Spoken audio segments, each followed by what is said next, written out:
Welcome to Big TV. Firebrand రాజకీయాలకు ఆయన నిజంగానే ఒక కేర్ ఆఫ్ అడ్రస్. మనతో మాజీ హోంమంత్రి డాక్టర్ ఎంవి మైసూర్ రెడ్డి ఉన్నారు. మైసూర్ రెడ్డి గారు నమస్తే సార్. ఎలా ఉన్నారు? ఎలా ఉంది హెల్త్? ఎలా ఉంది? బాగున్నాను, హెల్త్ కూడా ఆల్ రైట్. సార్, రెండు రాష్ట్ర రాజకీయాలని ఉమ్మడి రాష్ట్ర రాజకీయాలను చూశారు. ఇప్పుడు రెండు రాష్ట్ర విభజన తర్వాత కూడా రాజకీయాలను మీరు చూస్తున్నారు.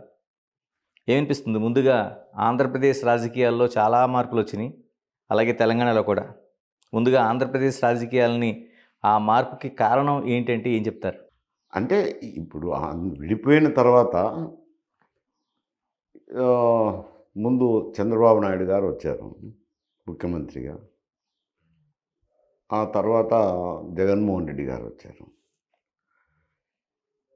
అక్కడ ఆదాయం వనరులు చూసుకున్నప్పుడు ఇక్కడికి అక్కడే ఎక్కువ ఉంటుంది ఆంధ్రప్రదేశ్లో. విడిపోకముందు ఏమనే వాళ్ళంటే ఇది సర్ప్లస్ స్టేటు, అది లోటు బడ్జెట్ ఉంటుంది అని అంటున్నారు. కానీ వాస్తవానికి రెవెన్యూ చూస్తే ఇక్కడ 1,10,000 కోట్లు విడిపోయినప్పుడు అక్కడ 1,20,000 కోట్లు ఆదాయం. కాబట్టి అది లోటు రాష్ట్రం అనేదానికి లేదు, ఇది మిగులు రాష్ట్రం అనేదానికి లేదు. కాకపోతే అక్కడ జనాభా ఎక్కువ, ఇక్కడ జనాభా తక్కువ అక్కడికంటే. అందువల్ల అక్కడ ఆదాయం ఎక్కువ ఉండేది. ఆయన వచ్చినప్పుడు కొంత ఈ అమరావతి అని అమరావతి మీదనే కాన్సన్ట్రేట్ చేసినాడు, మిగతా కార్యక్రమాల మీద ఏమిటి మీద లేదు. అందువల్ల అతనంటే విసిగిపోయినారు. జగన్మోహన్ రెడ్డి గారు కూడా నన్ను ఒక మారు చూడండి అని పాదయాత్రలు చేసినప్పుడు అయితేనేమి, ఇతర సమావేశాల్లో అయితేనేమి చెప్పడం వల్ల కొత్తగా వచ్చినారు కదా, ఒక మారు చూద్దాం లేట్ చేస్తారని ఇచ్చారు. ఇస్తే ఆయన ఏమి 9 నవరత్నాలని 9 పథకాలు పెట్టి అవి మాత్రం బటన్లు నొక్కడం, ఊరు కూర్చోవడము. వాటికి రెవెన్యూ సరిపోవటం లేదు. సరిపోక దాదాపు 10 లక్షల కోట్ల రూపాయలు అప్పులు చేశారంటే, ఒకవేళ గతంలో ఉన్నట్టు తీసేస్తే దగ్గర 9 లక్షల కోట్లు అప్పులు చేసినారు. ఇప్పుడు అప్పులకు వడ్డీలు కంతులు కట్టడానికి 55,000 కోట్ల రూపాయలు ప్రతి సంవత్సరం అయిపోతుంది. 55,000 కోట్లు చిన్న మొత్తం కాదు. 55,000 పోతే 1,10,000, 1,20,000 కోట్లలో 55,000 పోతే ఇంకేముంటుంది? మిగిలిన అమౌంట్కు 60% దగ్గర జీతభత్యాలు, పెన్షన్స్ ఉంటాయి. పోతే మిగిలినది ఏమి లేదు, ఆదాయం పెద్దగా ఉండదు. ఇంకా రాష్ట్రంలో అభివృద్ధి కుంటుపడిపోతుంది. ఊరికే సంక్షేమ కార్యక్రమాలు చేసుకోవాల్సింది, కూర్చోవాల్సింది. అది ఇప్పుడు ఉండే పరిస్థితి. మైసూర్ రెడ్డి గారు, మీరు అన్నట్టు జగన్మోహన్ రెడ్డి గారి పాలనలోన బటన్ నొక్కితే ఎవరికైతే సంక్షేమ పథకాలు వెళ్తున్నాయో, నవరత్నాలు కావచ్చు, మిగతా అవి కావచ్చు, అవి ఓట్ల రూపంలో వస్తాయని చాలా ఆశ పెట్టుకున్నారు. ఎందుకని జనాలు ఆ వైపు ప్రయాణించలేదు, విశ్వసించలేదు అసలు? ఇప్పుడు జనాలు అప్పుడు ఏమనుకునేవారంటే, మీరు విచారించుతుంటే ఈ వాళ్ళు చెప్పే విషయం ఏమిటంటే, ఇప్పుడు జిఎస్టీ వచ్చింది. జిఎస్టీ వచ్చినాక మీరు ఎక్కడికైనా వెళ్ళండి, ప్రతి బిల్లులోనూ సెంట్రల్ జిఎస్టీ, స్టేట్ జిఎస్టీ అని ఓ బిల్లు ఇస్తున్నారు. అందరికీ తెలిసిపోయినాయి ఏంటంటే మనం పన్ను కడుతున్నాము, మంది డబ్బు అనేది తెలిసిపోయింది. అంతకుముందు కమర్షియల్ ట్యాక్సెస్ ఉన్నప్పుడు లోకల్ ట్యాక్సెస్ ఎక్స్ట్రా అని రాసేవాళ్ళ, ఏంటియో ఎవరికి తెలియదు. ఇప్పుడు క్లియర్గా మెన్షన్ చేస్తున్నాను. మెన్షన్ చేసిన దానివల్ల మేము పన్నులు కడుతున్నాం కదా, ఆయన సొంత ప్యాకెట్ నుంచి ఇస్తున్నారా, మా డబ్బు మాకు ఇచ్చినారు కదా అని. ఓకే. రెండోది ఏమిటంటే, అదనంగా ఈ అల్పాదాయ వర్గాల్లో ఎవరైతే లబ్ధి చేకూరుతుంటారో అటువంటి కుటుంబాల్లో ఎవరో ఒకరో ఇద్దరు తాగేవాళ్ళు ఉంటారు, మద్యం సేవించేవాళ్ళు. వాళ్ళు మద్యం సేవించడం వల్ల అక్కడ మద్యం రేట్లు ఎక్కువ పెట్టారు. దానికి కారణం ఏం చెప్పారు? మద్యం రేట్లు ఎక్కువ ఉంటే కనుక మద్యం తాగే వాళ్ళు తగ్గిపోతారని. కానీ తగ్గిపోవడం ఏం తగ్గిపోలేదు, కానీ వాళ్ళ జోబులు మాత్రం ఖాళీ అయినాయి. వాళ్ళు అనేది ఏమంటే, వచ్చిన లబ్ధి అంతా ఈ మద్యానికే పోయింది, మాకు వచ్చిన మిగిలింది ఏమిటి అనేది. ఉమ్, అందువల్ల ఈ స్కీమ్ వల్ల లబ్ధి పొంది అభివృద్ధి చెందేదానికంటే వచ్చింది ఏమీ లేదు, మాకు ఈ చేత్తో ఇచ్చినారు ఆ చేత్తో తీసుకున్నారు అనేది కొందరు ఇట్లా రకరకాల అభిప్రాయాలు వాళ్ళకున్నాయి ఈ స్కీముల వల్ల. ఓకే. కానీ ఏమైనా ఇబ్బందులు సబ్బందులు ఉంటే చెప్పుకుందామంటే ముఖ్యమంత్రి గారు ఎవరికి ఆ, అందుబాటులో లేరు. ఓకే. ఈవెన్ ఎమ్మెల్యేలకు కూడా అందుబాటులో లేరు. ఆయన ఏదో నొక్కడం నేనంతా సజావుగా ఉందిలే అని అనుకుంటున్నాడు. ఈ అందుబాటులో లేకుండా పోవడం అది ప్రజాబాహుల్యంలోకి కూడా పోయింది. ఈయన ఎవరికి ఇంటర్వ్యూలు ఇవ్వడంట అనేది ఒకటి ప్రజల్లో నాటుకుపోయింది. దానితోడు జిల్లాలకు పర్యటనలకు వెళ్ళినప్పుడు పోలీసులు సెక్యూరిటీ అనే పేరుతో కర్టెన్లు కట్టడము, మనిషిని చూడకుండా తీసిపోవడము, ఇవన్నీ ప్రజలకు ఏమైందంటే ఈయన సామాన్య మానవులకు అందుబాటులో లేకుండా పోయినాడు అనేది అదొక అపవాదు. ఈ కారణాల వల్ల ఆయనకు పథకాలు ఇచ్చినా లబ్ధి చేకూరలేదు. ఇప్పుడు కేవలం 11 సీట్లకి, అంటే 150 సీట్లకు పైగా మెజారిటీతో పరిపాలన చేసిన జగన్మోహన్ రెడ్డి కేవలం 11 సీట్లకు మాత్రమే పరిమితం అయిపోయారు. ఇప్పుడు ప్రతిపక్ష హోదా కూడా లేదనేది ఒక అతిపెద్ద చర్చ. భవిష్యత్తు ఏంటండి? జగన్మోహన్ రెడ్డికి మళ్ళీ రాజకీయ భవిష్యత్తు ఉందా? అంటే చెప్పలేము ఇప్పుడు. అది కొంచెం ఎన్నికల ఒక సంవత్సరం 2 సంవత్సరాల ముందైతే చెప్పగలము. ఇప్పుడు పరిస్థితి ఏమిటంటే అక్కడ తెలుగుదేశము, జనసేన, బీజేపీ ఒక కూటమిగా ఏర్పడినారు. బహుశా రేపు ఎన్నికల్లో కూడా వాళ్ళే ఉంటారనుకుంటా కూటమిగానే. ఇంకా ఏవో సీట్ల పంపకాల్లోనో ఏమైనా భేదాభిప్రాయాలు వచ్చి చీలితే తప్పనిచ్చి, లేకపోతే ఆ కూటమిగానే ఉంటారు. ఇక్కడ కూటమికి వ్యతిరేకమైన ఓట్లు ఉంటాయి, లేవని చెప్పలేము. నిన్న 11 సీట్లే వచ్చినా ఓట్ల సంఖ్య చూసుకున్నప్పుడు పెద్ద తేడా లేదు కదా. అప్పుడు ఈ ఓటర్స్ అదేం రానంటే ఈ ఆపోజిట్ ఓట్లు, వ్యతిరేకమైన ఓట్లు ఉన్నాయి కదా, కూటమికి వ్యతిరేకమైన ఓట్లు అనుకోండి, జగన్మోహన్ రెడ్డి ఓట్లు అనుకోండి, ఆ కూటమి ఓట్లలో చీలిక ఉంటుంది. ఓకే. ఎందుకంటే కాంగ్రెస్ పార్టీ కూడా దేశమంతా కొంచెం పుంజుకున్నది. పుంజుకోవడమే కాకుండా మైనారిటీలు, ఎస్సీలు వీళ్ళంతా కాంగ్రెస్ వైపు ర్యాలీ అయినారు దేశం అన్ని చోట్ల. ఓకే. ఇది ఏం ఆంధ్రప్రదేశ్ కూడా ఏం ప్రత్యేకమేం కాదు కదా. అయినప్పుడు రేపు పరిస్థితి ఎట్టుంటుంది అనేది ఆలోచన చేయాల్సిన అవసరం ఉంది. దేశం మొత్తం మీద ర్యాలీ అయినారు కానీ ఆంధ్రప్రదేశ్లో కాంగ్రెస్ పార్టీ ఉంది. తర్వాత జగన్మోహన్ రెడ్డి రిప్రజెంట్ చేస్తున్నారు వైఎస్ఆర్సీపీకి. కాంగ్రెస్ పార్టీ అధ్యక్షురాలేమో ఇప్పుడు ఆమె షర్మిల గారు ఉన్నారు, ఆయన సిస్టరే కదా. మరి ఆమె అంత యాక్టివ్గా ఉన్నట్లేదు ఇటీవల కాలంలో. ముందు బాగానే గట్టిగానే తిరుగుతుండే, బాగా గట్టిగానే మాట్లాడుతుండే, ఇప్పుడు యాక్టివ్గా లేదు. ఓకే. మరి కారణాలేమో వారికి తెలియాల్సిందే. మరి అక్కడ యాక్టివ్గా ఆమె తిరిగినా లేదు, యాక్టివ్గా తిరిగే ప్రెసిడెంట్ వచ్చినా ఈ ఓట్లు చీలే ప్రమాదం ఉంది. ఓకే. ఎందుకంటే కాంగ్రెస్ పార్టీకి నాయకుడిని చూడరు కదా, పార్టీని చూస్తారు. పార్టీ కొంచెం పుంజుకునేది కాంగ్రెస్ పార్టీ అనేది ప్రజల్లో పడితే అప్పుడు మైనారిటీ ఓట్లు, ఎస్సీ ఓట్లు కాంగ్రెస్కి షిఫ్ట్ అయ్యే అవకాశం ఉంది. జగన్మోహన్ రెడ్డి ఓట్ బ్యాంక్ కూడా వాళ్ళే, అంతే కదా, మైనారిటీలు, ఎస్సీలే. అప్పుడు ఆ ఓట్ బ్యాంక్ చీలినప్పుడు నష్టం తగ్గుతుంది కదా. అందుకని ఇప్పుడే ఏం చెప్పలేము. అది కాంగ్రెస్ పార్టీ ఏ విధంగా ప్రయాణం చేస్తుంది, ఎంతవరకు బలం పుంజుకుంటుంది అనే దాని మీద ఆధారపడి ఉంటుంది. అంటే ఏదైనా ఓటు ఫ్యాక్టర్లో చీలికగాని వస్తే జగన్మోహన్ రెడ్డి దగ్గర నుంచే కాంగ్రెస్ చీల్చుకుంటుంది అంటారు. అంతే కదా. మైనారిటీలు, ఎస్సీల ఓట్లు ఆయనకు ఓట్ బ్యాంక్గా ఉన్నాయి. ఓకే. దేశం మొత్తం మీద మైనారిటీలు, ఎస్సీలు కాంగ్రెస్ పార్టీకి ఉన్నారు. ఇక్కడ ఒక్కసారినా అప్పుడు కాంగ్రెస్ పార్టీ డివిజన్ వల్ల బలహీనమైపోవడము, ఆమెను సోనియా గాంధీనే ప్రెసిడెంట్ అనే ద్వేషించడం జరిగింది. డివిజన్ చేసింది రాష్ట్రం అని. అందువల్ల పార్టీ కిలపడిపోవడంతో ఆ ఓట్ బ్యాంక్ అంతా ఇక్కడ షిఫ్ట్ అయింది, కాంగ్రెస్ ఓట్ బ్యాంక్ అంతా. రేపొద్దున ఇప్పుడు అది పోయినది అనుకోండి, ఆ విభజన చేసింది పోయింది, ఏదో మనుషులు కూడా ఎన్ని రోజులని అదే పెట్టుకుంటారు, సర్దుకున్నారు. ఇప్పుడు కాంగ్రెస్ పార్టీ పుంజుకుంటే ఆ ఓట్ బ్యాంక్ ఎట్లా షిఫ్ట్ అవుతుంది అనేది చూడాలి. అది కొంత సమయం పడుతుంది. పుంజుకుంటుందా, ఇదే పరిస్థితిలో ఇదే స్థితిలో ఉంటుందా? ఇదే స్థితిలో ఉంటే ఆయనకేమి ఇబ్బంది లేదు. కాంగ్రెస్ పార్టీ పుంజుకుంటే మాత్రమే ఇతనికి ఇబ్బందులు ఉన్నాయి. అదంటే అది మనం ఒక సంవత్సరం 2 సంవత్సరాల ముందర అంచనా వేయగలం. అంటే మీరన్నట్లు ఇప్పుడు కాంగ్రెస్ పార్టీ అన్ని చోట్ల ఉంది. ఒక ప్రయాణం జరుగుతోంది. షర్మిల కూడా పీసీసీ చీఫ్‌గా ఆవిడ ముందు యాక్టివ్‌గా ఉన్న. ఇప్పుడు కూడా చరిష్మా అయితే ఉంది. రాజశేఖర రెడ్డి కూతురుగా కావచ్చు, లేకపోతే మిగతా అన్ని సానుకూల పరిస్థితులు. అంటే కాంగ్రెస్‌కి ఎలాంటి లాభం వచ్చే అవకాశం ఉందండి? వచ్చే ఎన్నికలకు సంబంధించి? అంటే గత ఎన్నికల్లాగే ఉంటదా? కొంచెం ఏమైనా లాభపడే అవకాశం ఉందా? ఇప్పుడైతే వ్యతిరేకత లేదు. ఓకే.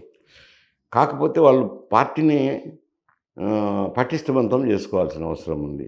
ఏది నియోజకవర్గ కమిటీలనండి, జిల్లా కమిటీలనండి, రాష్ట్ర కమిటీలనండి, ఆ పార్టీని సంస్థాగతంగా బలోపేతం చేయడం అయితేనేమి, ప్రజల్లోకి వెళ్ళి ప్రజా వ్యతిరేకమైన కార్యక్రమాలు ఉంటాయి కదా ప్రభుత్వం.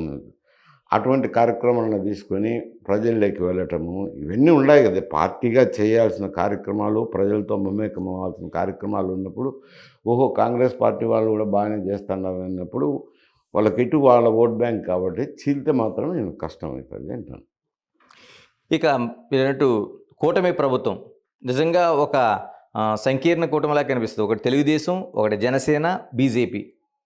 ఇప్పుడు పాలన సాగించి 1 ఇయర్ అవుతున్న సందర్భంలో కూడా అనేక విశ్లేషణలు చేస్తున్నారు. ఎందుకంటే ఒక భావ సారూప్యత లేని పార్టీల ప్రయాణం కాబట్టి ఎక్కడి వరకు వెళ్తుందనేది. మీరేమంటారు? అంటే అదేం కనిపించడం లేదు. ఎందుకంటే భావ సారూప్యత ఉందా లేదా అది వేరు సమస్య. బీజేపీకి అక్కడ స్థానబలం ఏం లేదు ఓకే. పెద్దగా. అవును. ఏదో కూటమిలో కొన్ని సీట్లు సంపాదించుకున్నారు. కొందరు శాసనసభ్యులు అయ్యుండొచ్చు, ఎంపీలు అయ్యుండొచ్చు, కానీ బలం అయితే లేదు. ప్రజాబలం కానీ, నా కార్యకర్తల బలం కానీ అక్కడ ఏం లేదు, నీళ్ళు. కాకపోతే జనసేనకి ఏమంటే రాష్ట్రం మొత్తం మీద జనసేనకు ఒక ఓట్ బ్యాంక్ అనేది ఉంది. ఓకే. ఎందుకంటే కాపు సామాజిక వర్గము, బలిజ సామాజిక వర్గము, వాళ్ళు వాళ్ళ పార్టీ అనేది వాళ్ళకు ఒక అభిప్రాయం ఏర్పడిపోయింది. ఇట్లా తెలుగుదేశం అంటే కమ్మ సామాజిక వర్గంలో ఉందో అట్లా బలిజ కాపు సామాజిక వర్గంలో మా పార్టీ అనేది ఉంది కాబట్టి ఒక ఓట్ బ్యాంక్ అనేది ఉంది. ఎంత పర్సెంటేజ్ అని నేను చెప్పలేను, కానీ కొంత పర్సెంటేజ్ అయితే ఓట్ బ్యాంక్ ఉంది. ఓట్ బ్యాంక్ ఉంది కాబట్టి వాళ్ళలో పొరపచాలు ఏమి లేవు. ఎందుకు అంటే అటు పవన్ కళ్యాణ్ గారు చంద్రబాబు నాయుడు అంటే గౌరవం ఇస్తున్నారు. చంద్రబాబు నాయుడు గారు కూడా అంతే గౌరవం పవన్ కళ్యాణ్కి ఇస్తున్నారు. ఒకరినొకరు ఏమైనా సమస్యలు ఉంటే మాట్లాడుకోవడము, చర్చించుకోవడము జరుగుతుంది. ఈయన చిన్న పార్టీ అయినా ఆయన న్యూనతగా చూడడం లేదు. మాకు సొంతం అధికారం ఉంది, మెజారిటీ ఉంది, ప్రభుత్వం ఏర్పాటు చేసేదానికని ఆయన వాళ్ళను కూడా దూరం పెట్టలేదు. కొంచెం దగ్గర తీసుకొని బాగానే ప్రోత్సహించుతున్నాడు. సంబంధ బాంధవ్యాలు కూడా బాగానే ఉన్నాయి కాబట్టి ఒకటి స్టేట్మెంట్లు అవో ఇవో వచ్చిండొచ్చు, కానీ బట్ వాళ్ళలో అయితే అంతర్గతంగా చర్చలు అయితేనేమి ఇవి జరుగుతున్నాయి. విషయాలు కూడా ఒకరికొకరు తెలియజేసుకుంటున్నారు. ఇక తెలంగాణ రాష్ట్రానికి వద్దామండి. దాదాపుగా 10 ఏళ్ల కాలం పాటు టీఆర్ఎస్ నుంచి బీఆర్ఎస్గా మారిన తర్వాత కూడా ఆ పార్టీ 10 ఏళ్ల పాటు అధికారంలో ఉంది. కేసీఆర్ తెలంగాణ తెచ్చిన వ్యక్తిగా ఒక దీంతో చరిష్మాతో కొనసాగింది. ఒక్కసారిగా మార్పు జరిగింది. అంటే కాంగ్రెస్ పార్టీ అధికారంలోకి వచ్చింది అనూహ్యంగా. రేవంత్ రెడ్డి సీఎంగా ఉన్నారు. ఈ మార్పుకి ప్రధాన కారణం ఏమనుకుంటారు? ఎందుకంటే సుదీర్ఘ రాజకీయ అనుభవం ఉంది మీకు. అంటే మీరు అంటున్నారు, కానీ ప్రత్యేక రాష్ట్రం సంపాదించుకున్నాడు కదా అని ఆ అజిటేషన్ ఏం పెద్ద అజిటేషన్ కాదు. ఓకే. గతంలో అయితే రాయలసీమ ఉద్యమం చేసినంత గట్టిగా కూడా చేయలే ఇక్కడ ఉద్యమం. కాకపోతే ఈ రాష్ట్రం ఇచ్చేదానికి ప్రధాన కారణం ఎవరంటే సోనియా గాంధీనే. ఓకే. అంటే కాంగ్రెస్ పార్టీ నాయకురాలే. ఆమె ఎందుకు ఏం కారణమో ఎవరికి చెప్పిందో కానీ నేను మాట ఇచ్చినానని ఆమె ఎవరు చెప్పినా ఇది మంచిది కాదు, డివైడ్ చేయడం మంచిది కాదని ఎందరు చెప్పినా కానీ ఎవరు చెప్పినా నేను మాట ఇచ్చినాను అని ఒక రకంగా చూస్తే ఆయన్ను ఒక స్టేజ్లో ఇక్కడ నిరాహార దీక్ష చేశారు. నిరాహార దీక్ష చేసినప్పుడు ఆయన కొద్ది రోజులు అయిన తర్వాత ఖమ్మంలో ఉన్నాడు. ఖమ్మం నుంచి ఇక్కడికి నిమ్స్కు షిఫ్ట్ చేసినారు. లే లే లే లేచి వెళ్ళాలని చెప్పి దీక్ష విరమించాలని చెప్పి ఆయన ఆలోచనలో ఉన్నాడు. కానీ ఇంకా ఒక 2 రోజులు ఆగండి అని కాంగ్రెస్ అధిష్టానమే ఆయనకు చెప్పి 2 రోజులు ఆపి తర్వాత పార్లమెంట్లో ప్రకటన చేసినారు. ఈయన సాధించిన దానికంటే ఆమె ఇచ్చింది ఎక్కువ ఉంది ఏంట. ఓకే. ఆమె ఎందుకు పడిందో ఆమె మనసులో డివైడ్ చేయాలని పడింది. డివిజన్ చేసింది. ఈయన్ని వాడుకున్నారు. బీఆర్ఎస్ నాయకుడిని వాడుకున్నారు అంట. సరే ఏదన్నా కానీ కారణం అధికారం అయితే 10 సంవత్సరాలు వచ్చింది. 10 సంవత్సరాలు మరి నిలుపుకోలేకపోయినారు. ఎందుకంటారు? అంటే ప్రజలకి అంత వ్యతిరేకత ఎందుకు వచ్చింది ఒక్కసారిగా? ఈడ కూడా ఆ కార్యక్రమాలు అయితే ఉన్నాయి. ఏవి రైతులకైతేనేమి ఇతర కులాలకైతేనేమి వివిధ సంక్షేమ కార్యక్రమాలు అమలు చేసినారు. వీళ్ళకు కూడా డబ్బులు చాలక ఈడ కూడా అప్పులు చేసినారు. 7 లక్షల కోట్లు 8 లక్షల కోట్లు అప్పులు చేశారు.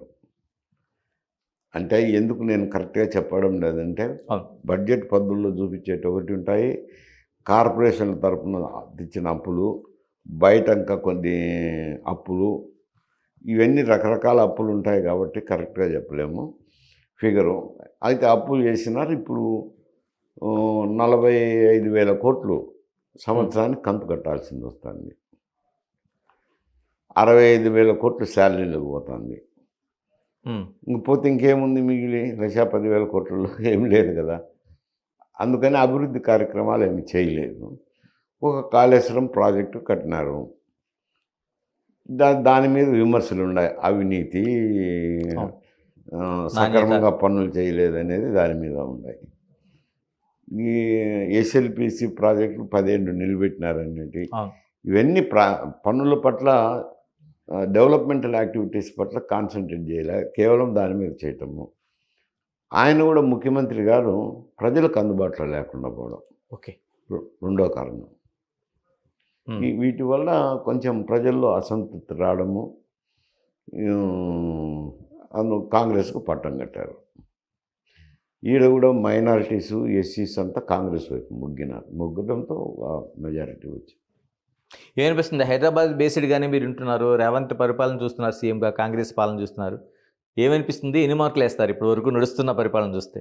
మార్కులు అనేటేం పరీక్షలు రాస్తున్నారులే కానీ, కాకపోతే అతను కూడా ఈ కార్యక్రమాలు అమలు చేయడంలో కొన్ని ఇబ్బందులు ఎదుర్కొంటున్నారు.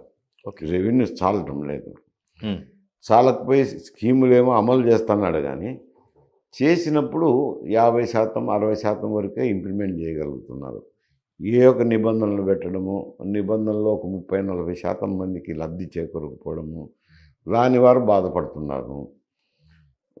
వచ్చిన వారికి కూడా అరకొరగా అందుతున్నాయనేది వాళ్ళలో కూడా ఒక అభిప్రాయం ఉంది పథకాలకు సంబంధించి. రెండోది అభివృద్ధి కార్యక్రమాలకు డబ్బులు లేవు. ఇంకా ఎక్కువ భాగము విమర్శలకు దిగుతున్నారు. విమర్శలు కూడా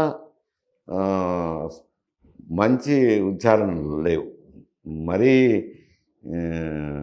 పల్లెటూరులో కొట్లాడుకున్నట్టు ఉన్నది. వాళ్ళు మాట్లాడే భాష అట్నే ఉంది, బీఆర్ఎస్ వాళ్ళు వీళ్ళు మాట్లాడే భాష అట్లే ఉంది. అది అది అది ప్రజలు కొంచెం హర్షించటం లేదు. సరే, ఇప్పుడు మీరు చాలా వరకు ఉమ్మడి రాష్ట్ర రాజకీయాలు చూశారు, అధికార పక్షాన్ని చూశారు, ప్రతిపక్షాన్ని చూశారు. అంటే ఒకసారి అధికార పక్షంలోకి వెళ్ళిన తర్వాత ప్రతిపక్షం అనేది కొంతకాలం వేచి ఆచి తూచి అడుగులు వేస్తూ ఆ ధోరణి ఉండేది. ఇప్పుడు చాలా రెడీమేడ్గా, అంటే అధికారం చేపట్టిన 2వ రోజు నుంచే విమర్శలు మనకు కనిపిస్తున్నాయి. ప్రతి విమర్శలు, దాడులు అసెంబ్లీ కావచ్చు, బయట కావచ్చు. ఎలా చూడాల్సిన అవసరం ఉంది ఇలాంటి రాజకీయాలు? ఆత్రం అంటారు దీన్ని.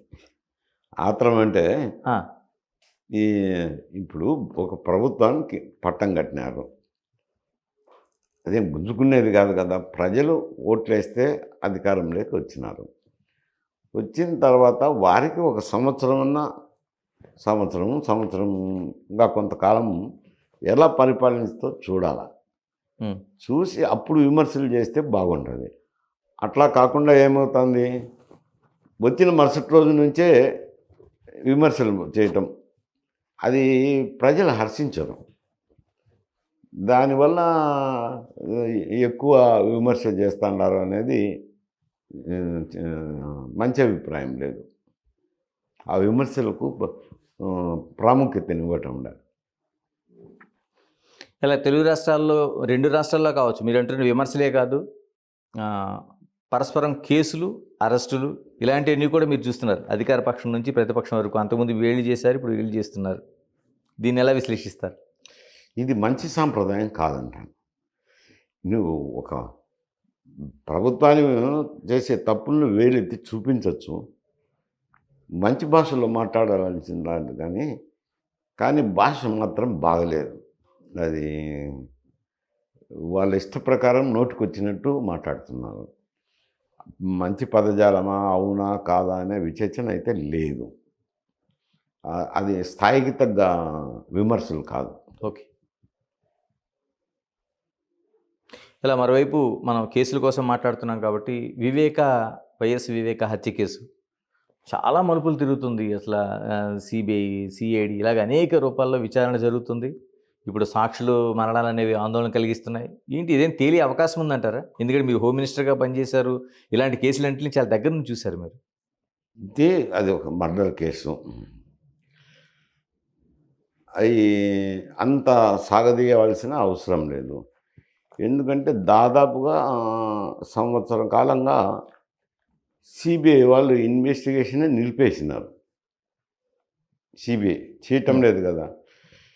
ఇన్వెస్టిగేషన్ చేసి ఒకవేళ ఛార్జ్షీట్ ఫైల్ చేసి ఇంకా అయిపోయిందని కోర్టుకు అప్పచెప్పేస్తే అది విచారణ వేరు అనుకోసం దాని సమస్య. అటు కాకుండా దాన్ని సాగదీస్తూనే ఉన్నారు కానీ విచారణ అయితే చేసింది లేదు. వాళ్ళు పట్టించుకునే దాఖలాలు కూడా లేవు. ఒక విధంగా చూస్తే ఏమైనా కేంద్ర ప్రభుత్వం ఏమైనా ప్రమేయం ఉందా అనే అనుమానాలు కలగకమానదు. ఎలా అంటారు? సిబిఐ ఎందుకు ఇన్వెస్టిగేషన్ చేయడం లేదు? చేస్తే ఆయన కాడికి ఇదే ఇవి ఉన్నాయి, ఇవి సాక్ష్యాలు అని చెప్పి ఫైనల్ ఛార్జ్షీట్ వేసేస్తే పోతుంది కదా. వేయలేదు కదా, అటు వేయలేదు. వేయకుండా సంవత్సరం పొరుగుతున్న ఏమీ చేయకుండా కూర్చున్నారంటే అర్థం ఏమొస్తుంది? ఎవరైనా అర్థం చేసుకోవాల్సింది అంటారు. ఏమీ ఉలుకు పలుకు లేకుండా కూర్చున్నారు కదా అంట. అప్పుడంటే ఒకవేళ జగన్మోహన్ రెడ్డి ఉన్నప్పుడంటే వైఎస్ఆర్ ప్రభుత్వం వాళ్ళ ప్రభుత్వమే కాబట్టి స్థానిక పోలీసులు సహకారం అందించలేదు అనేది సిబిఐకి ఒక అపవాదం ఉన్నది. అప్పుడంటే అర్థం చేసుకోవాలి.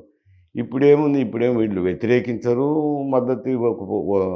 వ్యతిరేకించేదైతే ఉండదు కదా. వాళ్ళు ఇన్వెస్టిగేషన్ సాఫీగా జరుపుకునే దానికి ఇబ్బందులు ఏమి లేవు కదా. మరి ఎందుకు చేసి ఫైనల్ ఛార్జ్షీట్ వేయలేకున్నారు? ఇప్పటికే 4 సాక్షులు చనిపోయినారు. చనిపోయారు, కీలకమైన సాక్షులు చనిపోయారు. మరి ఏమిటి అర్థం? ఎందుకు ఊరుకున్నారని అర్థం? ఇన్వెస్టిగేటింగ్ ఏజెన్సీ సిబిఐ అట్లాంటిది ఊరికి ఉందంటే ఏదో ఒక ప్రమేయం ఉండాల్సిందే కదా, రాజకీయ ప్రమేయం. సరే, ఇక మీ రాజకీయ జీవితం కోసం ఒకసారి మాట్లాడుకుందాం. తెలుగుదేశం పార్టీ కంటే ముందు కాంగ్రెస్లో చాలా సీనియర్ లీడర్గా ముందు నుంచి కూడా ప్రయాణం చేశారు. తర్వాత తెలుగుదేశం, తర్వాత వైఎస్ఆర్సీపీ. ఇప్పటికీ రాజకీయాలకు సంబంధించిన జీవితం అయిపోయినట్టేనా? ఇంకేమైనా ఉందా? నేను ఎందుకంటే రాజకీయాల గురించి ఆలోచించేయటం లేదు. మొన్న ఎన్నికల్లో కూడా చాలామంది పాత నాయకులంతా వచ్చి లాస్ట్ టైం సార్ నిలబడండి, తప్పకుండా గెలుస్తారు మీరు అని కూడా నన్ను ఒత్తిడి చేశారు. సరే, నేను ఒక మాట చెప్పిన, ఇప్పుడు ప్రస్తుత రాజకీయాల్లో మేము నిలబడాలంటే అరువైతుందా చెప్పండి. ఎందుకంటే ఒక 2000 అనేది ఒక స్టాండర్డ్ ఫిక్స్ చేసేసినారు. ఓటుకు 2000. జగన్మోహన్ రెడ్డి గారు 2000 పంచాలా అని చెప్పి స్టాండింగ్ ఇన్స్ట్రక్షన్స్ వైఎస్ఆర్సీపీ వాళ్ళకి చెప్పి అటు పెట్టుకోగలిగిన మేతకు పెట్టుకోగలిగిన స్తోమతున్నోళ్ళు వాళ్ళకు కొంత ఆర్థిక సాయం చేసి నిలబెట్టారు. ఎవరు కూడా చూసింది ఏమిటి అభ్యర్థులు, వాళ్ళ రాజకీయ జీవితం ఏమిటి, వాళ్ళ గమామిషం ఏమిటి, వాళ్ళు ఎంతవరకు పనిచేస్తారు అనేది చూడలేదు. ఎన్ని కోట్లు ఖర్చు పెట్టగలుగుతావు, అది బేసిక్ అర్హత అయిపోయింది. అందుకని అటువంటి అభ్యర్థులకే ఇచ్చినారు. సరే వీళ్ళ అదే ధోరణిలో కూటమి అభ్యర్థులు కూడా కూటమి కూడా అదే ధోరణిలో ఎంపిక చేశారు. ఎంత ఖర్చు పెట్టుకోగలుగుతావు అనేది చూసి బేసిక్ అర్హత అయిపోయింది అది. ఈ రాజకీయ కుటుంబంలో నుంచి వచ్చినాడా, ప్రజలకు అందుబాటులో ఉంటాడా, పార్టీకి ఉపయోగపడతారా అనేవి ఇవేవి చూడలే. ఇంకా లేదు అదేవి. ఆర్థిక పరిస్థితి ఉందా, స్తోమత లేదా అనేది చూసి టికెట్లు ఇచ్చారు. సరే ప్రజలు వివిధ కారణాల వల్ల ఎన్నుకున్నారనుకోండి కూటమిని. ఇద్దరు అయితే అదే పద్ధతిలో ఇచ్చినారు. కింద చూసినప్పుడు కూడా ఎన్నికల ప్రచారంలో భాగమైతేనేమి, ఎన్నికల చివరి దశకు వచ్చినప్పుడు ఏమైతేనేమి, ఇద్దరు అభ్యర్థులు 75-80% నియోజకవర్గాల్లో 2000 పంచినారు. ఇద్దరి దగ్గర తీసుకున్నారు. వైఎస్ఆర్సీపీ దగ్గర తీసుకున్నారు, కూటమి అభ్యర్థుల దగ్గర తీసుకున్నారు. 2000 తీసుకుంటూ వచ్చినారు. ఇంకొందరు 3000, 5000 ఇచ్చిన కొన్ని ఎక్సెప్షనల్ కేసెస్ అనుకోండి. కొన్ని 1500 ఇచ్చినాయి. అవన్నీ ఎక్సెప్షనలే. జనరల్గా అయితే ఇది ట్రెండు. అది పంపిణీ చేసినారు. పంపిణీ చేసినాక వాళ్ళ ఇద్దరి దగ్గర తీసుకున్నారు. వాళ్ళు ఎవరికి ఏదలుచుకున్నారో, ఎవరి పట్ల అభిమానం ఉందో, ఏ కారణాల వల్ల అయితేనేమి, అభిమానం అనుకోండి, వ్యతిరేకత అనుకోండి, వాటితో ఓట్లు వేసినారు. కూటమి అభ్యర్థులందరూ గెలిచినారు. 11కి పరిమితమైనారు.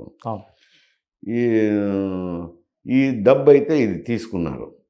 అందుకే నేను కూడా అనుకునేది ఏమంటే, ఈ డబ్బు ఇంత పంచాలంటే నా దగ్గర ఆర్థిక స్తోమత లేదు అని చెప్తే వాళ్ళు అర్థం చేసుకోగలిగినారు. ఎందుకంటే ఆ కాలంలో ఎవరో డబ్బు చేసుకునే వాళ్ళం కాదు కదా అని వాళ్ళు కూడా సరేలే సార్ దాని పరిస్థితి అని మళ్ళీ సర్దుబాటు చేసుకున్నారు. ముందైతే ఒత్తిడి చేశారు నిలబడమని, మళ్ళీ సర్దుబాటు. నేను కూడా ఇప్పుడు ఈ రాజకీయాల్లో ఉండలేం కదా, ఇంత డబ్బు ఖర్చు పెట్టాలంటే ఎక్కడి నుంచి తెచ్చి ఖర్చు పెడతాం. అందుకనే ఇంకా వద్దనుకున్నాను. అందులో వయసు కూడా 76 సంవత్సరాలు వచ్చింది. ఇప్పుడు ఈ వయసులో దానికి ప్రాకులాడడం ఎందుకు అని చాలా. అంటే 2 పార్టీలు అడిగినాయండి, లేకపోతే ఒక పార్టీ అడిగారు? నేనే అప్రోచ్ కాలేదండి నేను. ఎందుకంటే నా బరివి చూసుకోవాలి కదా. అంటే ఇంత రాజకీయ జీవితం, ఒక మంత్రిగా, హోంమంత్రిగా పనిచేశారు, ఇంత రాజకీయ జీవితం వచ్చిన తర్వాత కూడా ఇంకా డబ్బుల్ని చూసుకుని ఒక టికెట్ తీసుకునే పరిస్థితి ఉంటే ఎటువైపు వెళ్తున్నాయండి రాజకీయాలు? చెప్తుంది కదా నీకు, రాజకీయ కుటుంబం కానీ, రాజకీయ పరిస్థితిని కానీ ఈ అంచనా వేయలేదు. ఒకటే యార్డ్ స్టిక్. బేసిక్ అర్హత ఏమిట్రానంటే నువ్వెంత డబ్బు పెట్టుకోగలవు. నువ్వు బేసిక్ క్వాలిఫికేషన్ అది అయినప్పుడు ఏం చూస్తావు చెప్పు. ఎవరిని తప్పట్టాలండి? అంటే డబ్బులు తీసుకుంటున్న ప్రజల్ని తప్పట్టాలా, లేకపోతే ఇస్తున్న మీ రాజకీయ నాయకులను తప్పట్టాలా? ఈ వ్యవస్థను తప్పలు పట్టుకోవాల్సింది అంతేగాని, ఇప్పుడు ప్రజలను ఇస్తా అంటే తీసుకుంటామంటారు. మీరు ఇవ్వకపోతే కనుక వాళ్ళు తీసుకునేదేమి. వీళ్ళు ఏమంటారు, ఇవ్వకపోతే ఓట్లు రావు కదా అని నాయకులు అంటారు. కాబట్టి అది ఒక వ్యవస్థ తప్ప, వ్యవస్థ లేకపోయినారు అంట. ప్రజలు ఆలోచన చేయాల్సింది ఇది ఏమిట్రానంటే, ఇంత డబ్బులు ఖర్చు పెట్టిన తర్వాత 50 కోట్లు 60 కోట్లు ఖర్చు పెట్టినాక ఏ వ్యక్తి అయినా సంపాదించుకోవాలనుకుంటాడు కదా. ఈ 50 కోట్లే కాకుండా మళ్ళా వచ్చే ఎన్నికలకు కూడా సమాయత్తం అవ్వాలి కదా. అంటే శాసనసభ్యుడు అయినప్పటి నుంచి ఎక్కడ ఆదాయం ఉంది, ఏడ సంపాదించుకోవాలా, ఏ విధంగా సంపాదించుకోవాలా అనే దృష్టి మళ్ళింది. కానీ ప్రజల్లోకి కలవాలా, ప్రజలతో సంబంధాలు పెట్టుకోవాలా, ప్రజా కార్యక్రమాలు చేయాలనేది ఎవరికి ఆలోచన లేదు. ప్రజలు కూడా తీసుకున్నారు, అయిపోయింది. వాళ్ళు ఎట్టన్నా తిరిగి మన దావ మంది వాళ్ళ దావ వాళ్ళదైన కాడికి వచ్చేసినారు. ఎందుకంటే వాళ్ళు 2 రకాలు. ఒకటి ఓటుకు డబ్బు తీసుకోవడం అయితేనేమి, 2 సంక్షేమ కార్యక్రమాలు, ఏ పార్టీ వచ్చినా సంక్షేమ కార్యక్రమాలు ఇస్తారు. కానీ వాళ్ళు కూడా ఆలోచన చేయడం లేదు. మీ వారసుల ప్రయాణం ఎలా జరుగుతుందండి, రాజకీయ వారసులుగా ఉన్నవాళ్ళు? అంటే కుమారుడు ఏదో మున్సిపల్ చైర్మన్ అంత వేరకే ఉన్నారు. ఇక అందులోనూ నియోజకవర్గం అప్పుడు చీలిపోయింది కదా. అవును. అందువల్ల మేము ఆలోచన చేసేది పెద్ద పరిస్థితి లేదు అంట. మా నియోజకవర్గం అంతా ఒక సైడు, మా నేటివ్ మండలం ఒక సైడు పోయింది. అవును. మైసూర్ రెడ్డి గారు, ఇప్పుడు చాలా కాలం పాటు మీరు కాంగ్రెస్ పార్టీలో కొనసాగిన తర్వాత తెలుగుదేశానికి వచ్చారు. పోటీ చేసిన తర్వాత ఒకసారి ఓటమిపోయారు. మీకు రాజ్యసభ సీటు ఇచ్చిన తర్వాత కూడా మళ్ళీ వైసీపీ వైపు వెళ్ళాల్సిన అవసరం ఏమొచ్చింది? అంటే ఏమైనా బలమైన కారణాలు ఏమైనా ఏ ఉన్నాయా? కారణాలు ఏం లేవు. అయాచితంగా జరిగింది అది. నాకేం పోవాలని లేదు. వైఎస్ఆర్‌సీపీలో పోవాలని లేదు. తెలుగుదేశం పార్టీలో అన్యాయం జరిగిందనే భావన లేదు. ఆ! నేను ఆ దినం రాజ్యసభ అయిపోతానే పార్టీకి చంద్రబాబు నాయుడుని కలిసి థ్యాంక్స్ చెప్పి, సార్ పని ఉంటే పిలుస్తానండి వస్తాంటండే అని చెప్పిన. అప్పుడు ఎంపీగా ఉన్నప్పుడు ప్రతిరోజు ఇక్కడ హైదరాబాద్లో ఉంటే ప్రతిరోజు వెళ్తాంటిమి. ఢిల్లీలో ఉన్నప్పుడు ఢిల్లీలో ఉంటాంటిమి. ఆయన ఢిల్లీకి వచ్చినప్పుడు ఆయన అంటే తిరుగుతాంటిమి. ఇక్కడ వచ్చినాక ఇంకా ఏమన్నా పని ఉన్నప్పుడు పిలిపించండి సార్ అని చెప్పాను. సర్లే వచ్చి కూర్చుంటుంటావు కదా లైబ్రరీలో అప్పుడు పిలుస్తుంటుంది అన్నారు. సరేలేండి సార్ అని చెప్పిన. థ్యాంక్స్ చెప్పి వచ్చినాను. నా ధర్మం కదా రాజ్యసభ ఇచ్చినాక. ఒక నాకు కొంచెం రాజకీయ గురువు అనుకోవాలనో ఆయన రాజగోపాల్ రెడ్డి గారని రాయలసీమ ఉద్యమంలోనే. ఓకే. రాయలసీమ ఉద్యమంలో ఈ సమస్యలు చెప్పడం అయితేనేమి, ఉద్యమాలు చేయటంలో ఆలోచన చేయటమేమి ఆయన కొంచెం ఆయనకు అనుభవం ఉండి సలహాలు ఇస్తన్నారు. ఓకే. ఆయన కుమారుడు ఇక్కడ హైదరాబాద్లోనే ఉంటాడు. ఆయన కాంట్రాక్టులు అవి ఇవి చేస్తున్నారు. ఆయన జగన్మోహన్ రెడ్డి గారికి ముఖ్యంగా ఉన్నాడు. జగన్మోహన్ రెడ్డి గారికి ముఖ్యంగా ఉండి 2-3 మార్లు అడిగారు నన్ను. నా చేరాలంటన్నా పిలుస్తున్నాడు రావాలంట, పార్టీకి సాయం చేయాలంట అని. అంటే చూడు ఎల్లారెడ్డి, అతని పేరు ఎల్లారెడ్డి, బాగుండదులే, నేను ఏదో కాంగ్రెస్ పార్టీలో ఉన్నా. సరే రాజశేఖర రెడ్డి చేసిన పనుల వల్ల నాకు సరిపోక నేను తెలుగుదేశానికి వెళ్ళిపోయాను. నాకు పోవాలనే కాదు, పదవి మీద ఆశతో కాదు పోయింది. ఆయన చెరుపు చేసినారు కాబట్టి నేను వెళ్ళాల్సింది వచ్చింది అని చెప్పిన. ఎందుకు అది కూడా డిస్కస్ చేసిన. నేను 1994లో నేను ఆయనకి ఏమన్నా చెరుపు చేసినానా మంత్రిగా ఉండి కూడా ఎప్పుడు కూడా ఆలోచన చేయలే. కానీ 94లో నాకు వ్యతిరేకం చేసినారు. నియోజకవర్గంలో తిరిగి చేసింది మీకు తెలుసు కదా అని అంటే, అది తప్పేదన్నా చేసిండకూడదు అట్లా, ఒకటే పార్టీలో ఉండి అందులో కాంగ్రెస్ పార్టీలో ఉండి అని. మళ్ళీ మేము 98లో చేసాంలే ఆయనకు వ్యతిరేకంగా. అప్పుడు 4000తో ఎంపీ 4000తోనే గెలిచే కదా. మేమందరం మాకు వ్యతిరేకం చేసినారు కాబట్టి మేము 96లో వ్యతిరేకం చేసినాం. మళ్ళీ 98 వచ్చినప్పుడు మళ్ళా వచ్చాడు. నన్ను ఏదో జరిగిపోయింది, మీకు నేను వ్యతిరేకం చేసినా, మీరు నాకు వ్యతిరేకం చేసినారు, మనం ఒకటే పార్టీలో ఉన్నాము ఎందుకు అని అంటే, సరే మీరు చేసినారు కాబట్టి మేము చేసినాము, ఈ తూరు అయితే కాంగ్రెస్ పార్టీకే చేస్తాం నేను కూడా చెప్పినాం. ఓకే. చెప్పినాం. 98లో కాంగ్రెస్ పార్టీకి చేసినాము. మళ్ళా 1,00,000 ఓట్లతో గెలిచినారు. బాగానే ఉంది. అంతట్లో నువ్వు కాంగ్రెస్ పార్టీ లెజిస్లేటివ్ సెక్రటరీ కూడా ఇచ్చినారు. ఇచ్చిన తర్వాత ఒక చిన్న పంచాయతీ ఉన్నది, మా స్పెక్ట్రమ్ థర్మల్ స్పెక్ట్రమ్ స్టేషన్ ఉంది కదా, వారికి మామ అల్లుళ్లకు కుటుంబ తగాదాలు ఉన్నాయి, బాగా పరిష్కారాలు. మామ వచ్చి రామచంద్రయ్య దగ్గరికి పోయినాడు, శ్రీరామచంద్రయ్య, అప్పుడు ఆయన రాజ్యసభ మెంబరు. అల్లుడేమో మా దగ్గరికి వస్తున్నారు. అంటే అసెంబ్లీలో ప్రశ్నలు, థర్మల్ స్టేషన్కు సంబంధించి కరెంటు వ్యవహారాల గురించి, అప్పుడు రీఫార్మ్స్ మీద ఎక్కువ జరుగుతున్నది కదా, అవి అతను వస్తా మాకు దగ్గరైనాడు. దగ్గరైనప్పుడు రామచంద్రయ్య గారు ఒక మారు పిలిచి అడిగారు.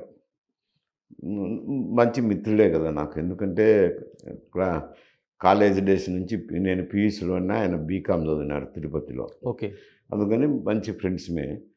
మైసూరు ఇట్లా వాళ్ళ మామ ఉన్నాడు, పంచాయతీ ఏమన్నా చేద్దామా మామాళ్ళ మధ్య అని అడిగితే, నేను కనుక్కుంటానులే అతన్ని అని చెప్పి నేను అతన్ని అడిగితే, నాకేమో న్యాయం జరిగితే నేను ఒప్పుకుంటాను అని.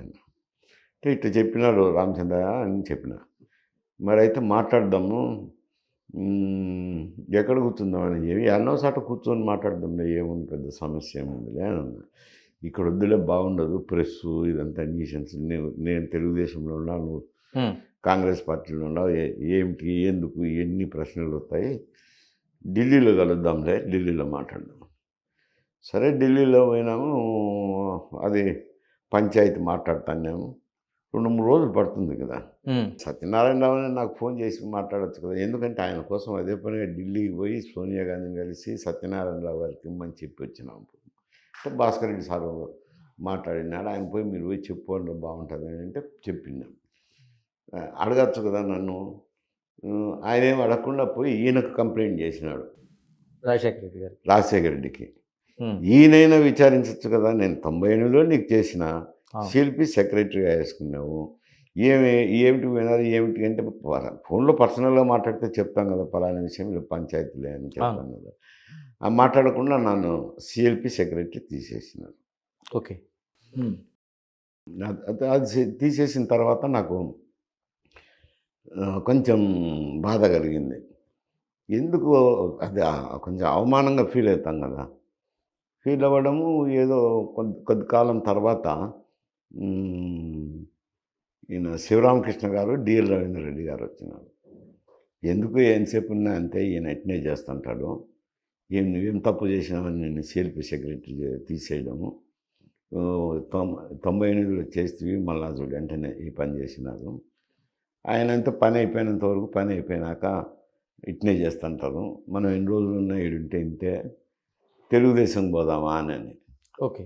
అంటే నేను కొంచెం మాట్లాడాలా, ఎందుకంటే బాగుండదు కదా, నేనే నిర్ణయం తీసుకోలేను కదా అని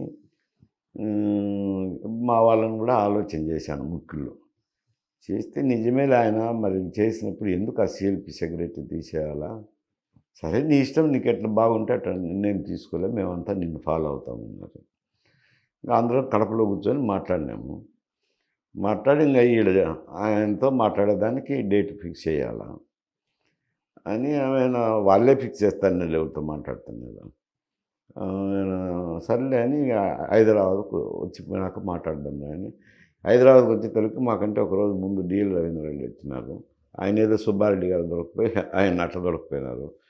మేమిద్దరం మనం ఎందుకులే బాగుండదు అనుకున్నాం, పోదామని శివరామకృష్ణ నేను అక్కడ పోయి చేరిన తెలుగుదేశం పార్టీలో. అందువల్ల చేరాల్సింది వచ్చింది ఇంకా తెలుగుదేశం పార్టీలో. తెలుగుదేశం నుంచి మళ్ళీ వైసీపీకి వచ్చారు. వైసీపీ కంటే చెప్తుంది కదా, వచ్చి ఈ అడుగుతా అంటే బాగుండదు అని అంటే, లేదులే ఒక మారు బ్రేక్ఫాస్ట్కు రా అని. బ్రేక్ఫాస్ట్కి రమ్మంటున్నారు నిన్ను, బ్రేక్ఫాస్ట్కి రాలే అని అన్నారు. ఎందుకబ్బా బ్రేక్ఫాస్ట్ అంటే, ఏం బ్రేక్ఫాస్ట్కి ఎవరి దగ్గరికైనా పోతారు కదా, ఎనిమిది దగ్గరికైనా పోతారు కదా, ఏముంది అది తప్పేముంది అంటే, సరేలే బ్రేక్ఫాస్ట్కే కదా అని పోయినాము.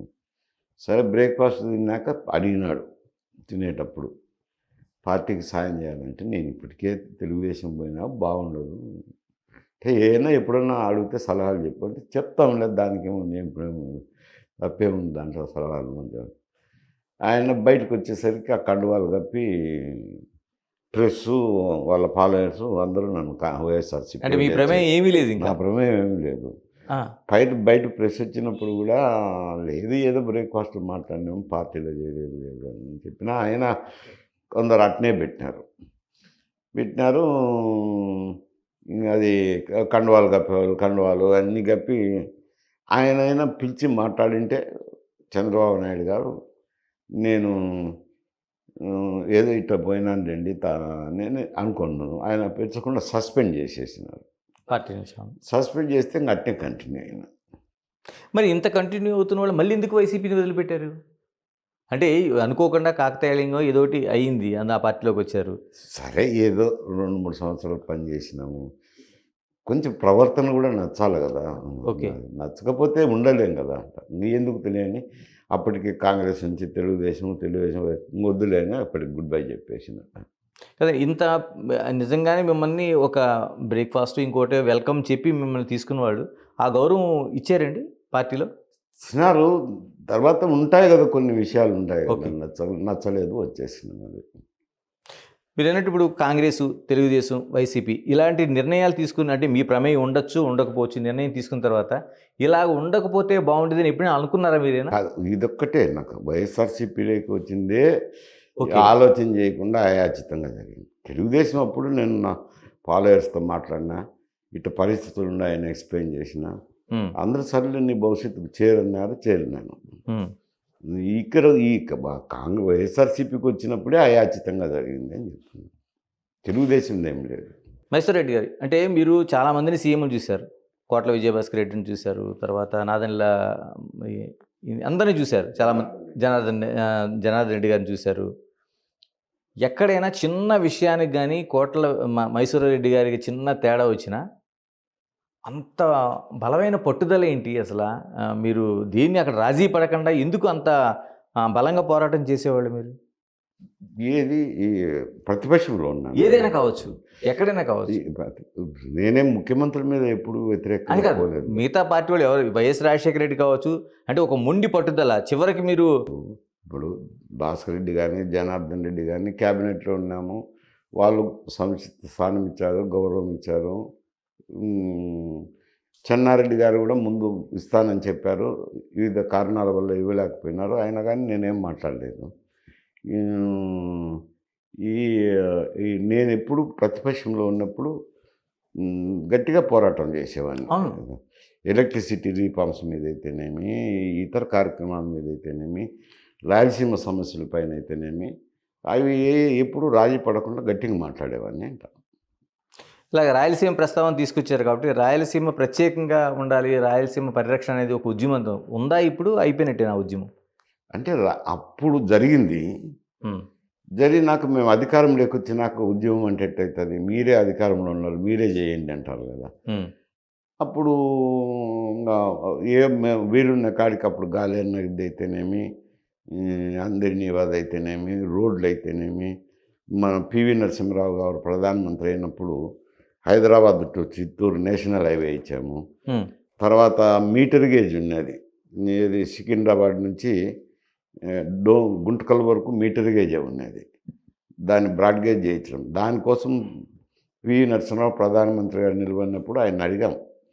ఏం సార్, మాకు కొన్ని కోరికలు ఉన్నాయి అని. ఏంటివంటే అది బ్రాడ్ గేజ్ మార్చమనడము. తర్వాత వరల్డ్ బ్యాంక్ ఎయిడ్ టైం అయిపోయిందని నిలుపుదల చేసినారు. ఇది కేసీ కెనాల్ మోడర్నైజేషన్. అవి ఇంకొకటి ఏదో 3 కోరికలు ఉన్నాయంటే, ఇవేనా మీరు అడుగుతున్నది భాస్కర్, ఎంత చిన్నవే నన్ను అడిగేది అని. అవి చేయండిలే చాలని చెప్పాం.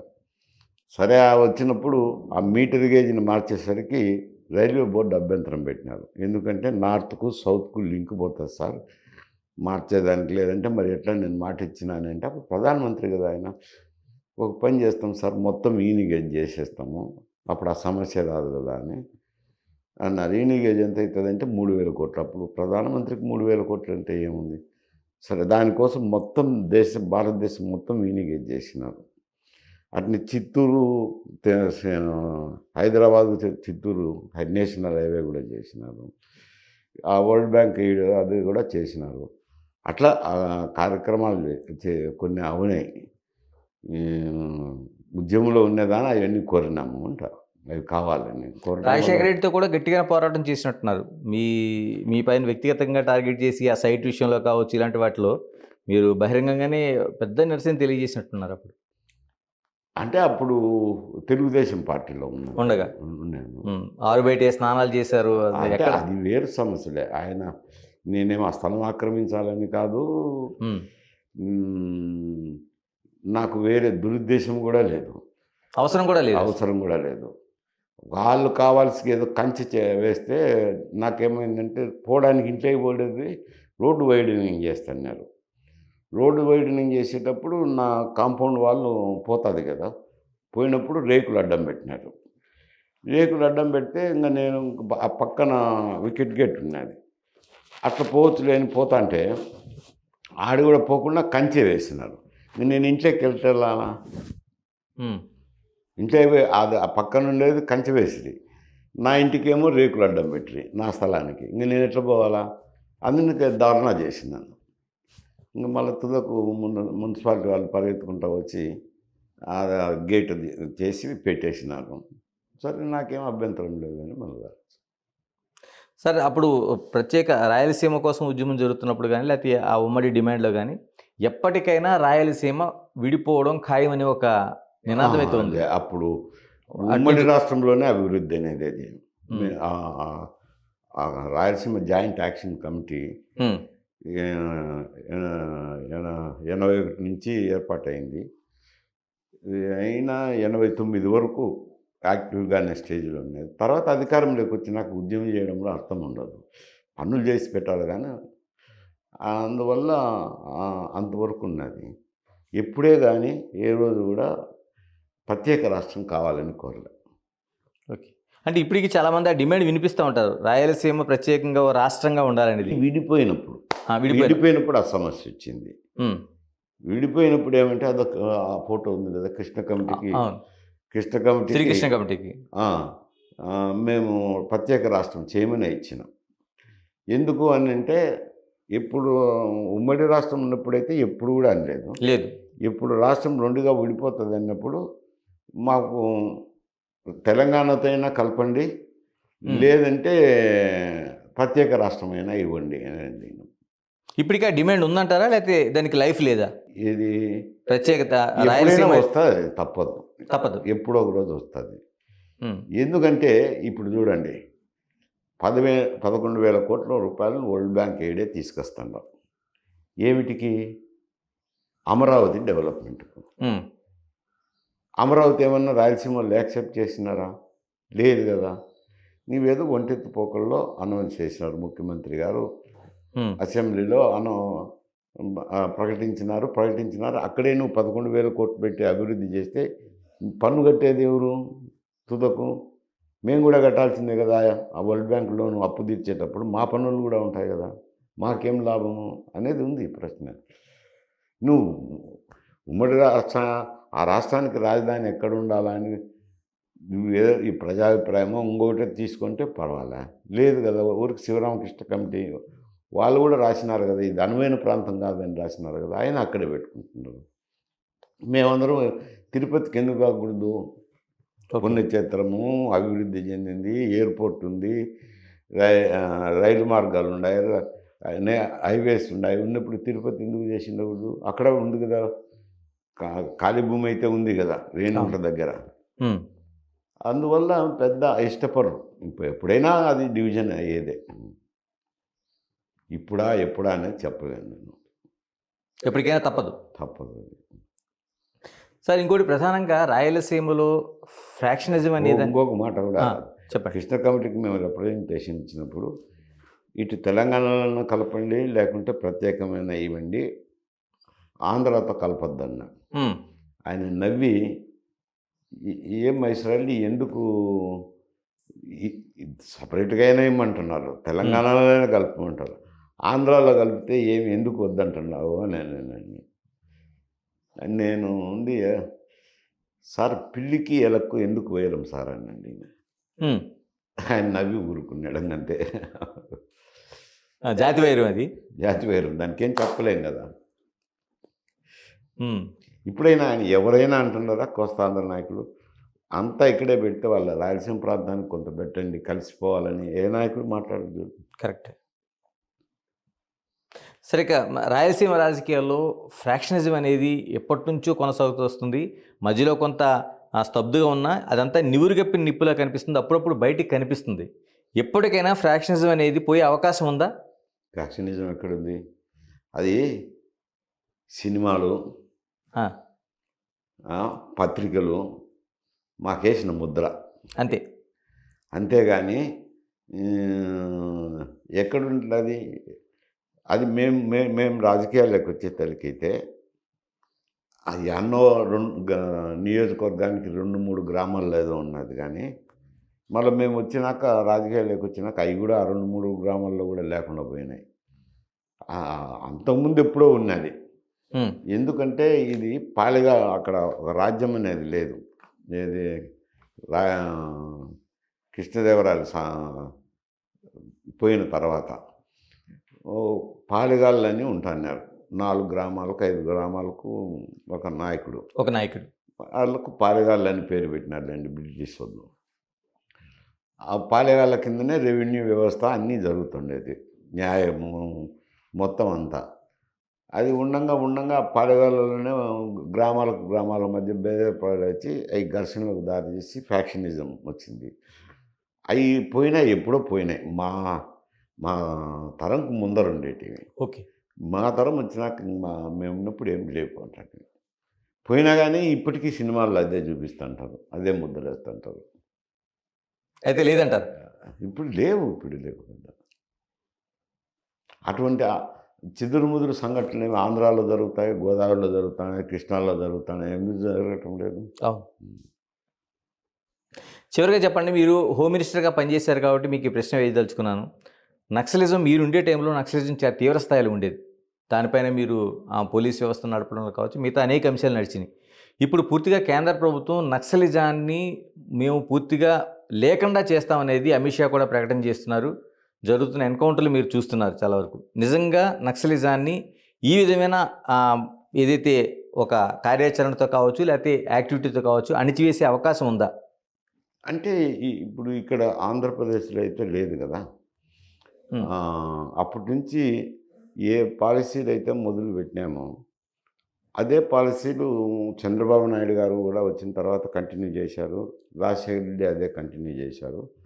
అంతటితో ఈ ఆంధ్రప్రదేశ్లో ప్రభావం పోయింది. అది ఇక్కడున్న నాయకులు అక్కడ పోవడము, ఛత్తీస్గఢ్ అక్కడ పోవడము, అక్కడ స్థావరాలు ఇవన్నీ చేసి అక్కడ జరుగుతుంది. ఇప్పుడు కేంద్ర ప్రభుత్వం అవి చిన్న రాష్ట్రాలు కాబట్టి 2-3 రాష్ట్రాలకు సంబంధం ఉంది కాబట్టి కేంద్ర ప్రభుత్వమే చొరవ తీసుకున్నారు. కేంద్ర బలగాలతోనే నడిపిస్తున్నారు. అప్పుడు మా రాష్ట్ర పోలీసు యంత్రాంగమే చేసేది ఈ కార్యక్రమం. ఇప్పుడు కేంద్ర బలగాలు వచ్చినాయి.